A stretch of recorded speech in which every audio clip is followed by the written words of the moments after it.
pacienti rrëzohet dhe domethënë bjen në një në dysheme të fortë ose ndonjë plak.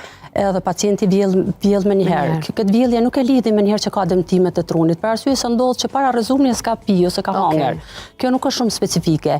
Mirë po është edhe natyra ka ra pi lartësia, apo ka ra pa marr parasysh ka ra nga lartësia apo ma poshtë, domethënë duhet lajmërohet në qendrën e emergjencës sepse ai është fëmijë dhe na e bëjmë vlerësimin. Nëse nuk është lëndim i ranë, na e përcjellim. E përcjellim 2 orë, 4 orë dhe nuk ja realizojmë CT-ja, sepse në këtë rast CT-ja është rezonanca magnetike është e rekomanduar.